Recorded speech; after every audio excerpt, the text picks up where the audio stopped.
Hello and welcome to this sixth session of the online course on human rights in Southeast Asia. This class looks at indigenous and minority rights. Minority groups and indigenous peoples were long excluded from international politics and marginalized within states since the creation of the nation-state system some 4 centuries ago. So why are rights needed for minorities and indigenous groups? Well, indigenous groups face massive violations of their land ownership. Minorities in history have faced persecution. Minorities or indigenous peoples are in all Southeast Asian countries, and each one must try to deal with them equitably, fairly.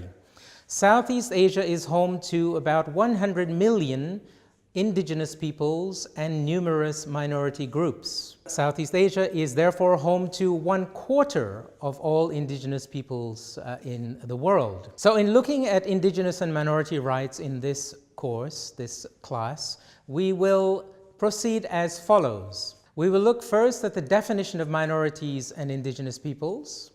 Then we will explain the emergence of international concern for minorities after World War I and their struggle at the United Nations. We will look at the principle of self-determination. We will identify the human rights concerns for indigenous peoples. We will then identify the human rights concerns for minorities and examine a case study. And finally, we will finish up by looking at the environment and indigenous peoples' rights. Let us start by looking at the definition of minorities and of indigenous peoples. A universally accepted definition has proven difficult. Generally, however, it comprises 2 key components. One is an objective component. Minorities are generally in a numerical inferiority and often, not always, in a non-dominant position. The second is the subjective component. Minorities must show a sense of belonging to a group that seeks to preserve itself through its culture, language, and religious traditions. These components were first identified by Professor Kapotorti in a seminal study in 1977 for the United Nations. They were later included in various instruments, notably the 1992 Declaration on the Rights of Minorities and a subsequent European Convention on the Rights of Minorities. These objective and subjective elements also serve to define indigenous peoples, but in addition, indigenous peoples place particular emphasis on their relationship with land. This aspect was identified and elaborated upon by Mr. Martinez Cobo in a 1981 seminal study on discrimination against indigenous peoples. These elements of the definition of indigenous peoples also found their way into an instrument in 2007, an international instrument called the Declaration on the Rights of Indigenous Peoples. Let us now turn to the broad historical and political context in which concern for minority and indigenous peoples' rights have arisen.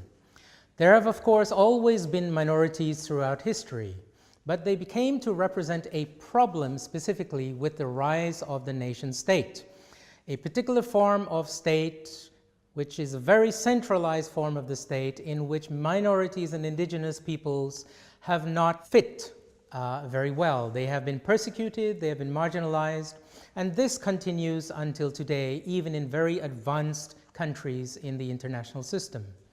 The first instance of concern for minority rights took place around the time of the establishment of the League of Nations. The League, in fact, contributed to elaborating a series of minority treaties for peoples in parts of Eastern Europe, Bulgaria, Poland, for example.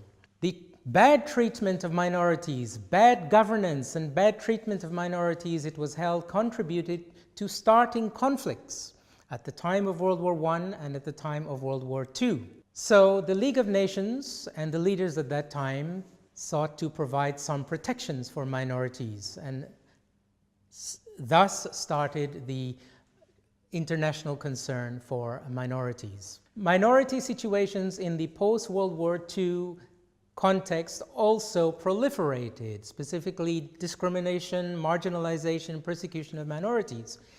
The nation-state system proliferated after World War II as new countries emerged out of decolonization. Indigenous peoples in Southeast Asia suffered from the legacy of not only colonialism, but also the creation of these new nation-states. Their lands were taken away. Some groups were not even recognized, and to this day there are still some, or many in fact, stateless groups. Hill tribes, maritime communities, migrant maritime communities, for example, which still have no citizenship and are not recognized formally as part of state entities.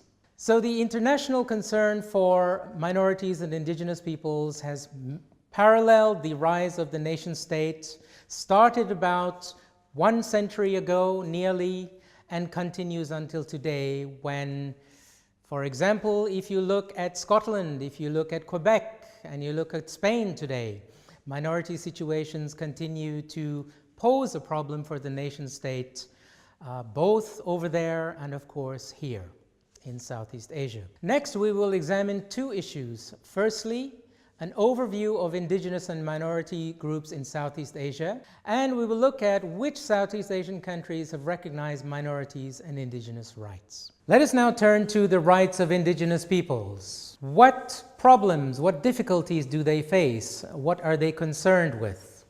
They are concerned with land and land ownership, land on which they say they have been living for centuries, well before the era of colonialism.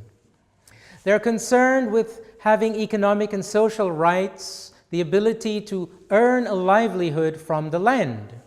They are concerned with being marginalized.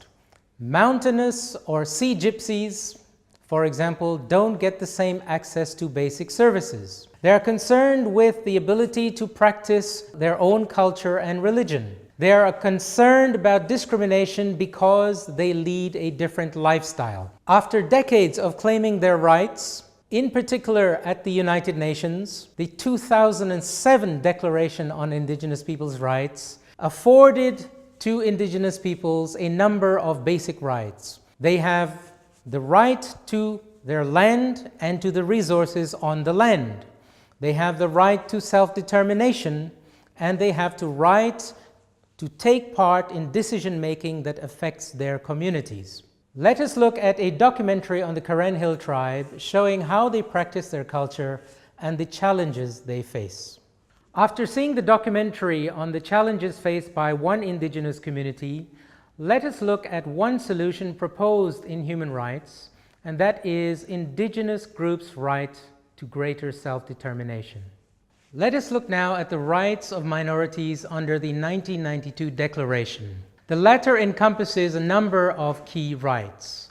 First of all, the equality of minorities with all others in society. Secondly, it encompasses their right to survival and existence.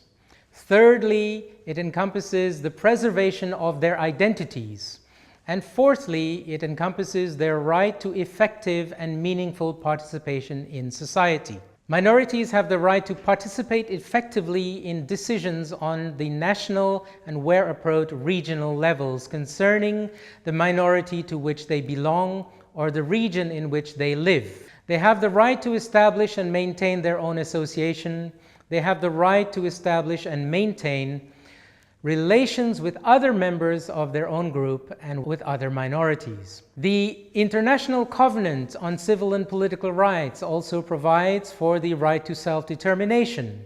It provides for rights to language, religion, and cultural practice. It provides, for example, for the ability to be taught in one's own language, the ability to practice one's traditional cultural traditions such as weddings, funerals, and cultural events. Southeast Asian minorities face discrimination, repression, and persecution on multiple grounds. Persecution on religious grounds in particular is preoccupying and is unfortunately a feature of contemporary Southeast Asian human rights landscape. One can note the difficulties in Indonesia at the present time.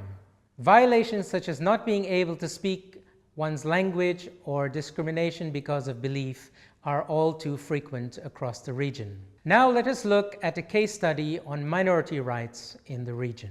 Finally, let us look at the more recent development of indigenous groups' rights over land and resources. This relates partly to the contemporary issue of the environment.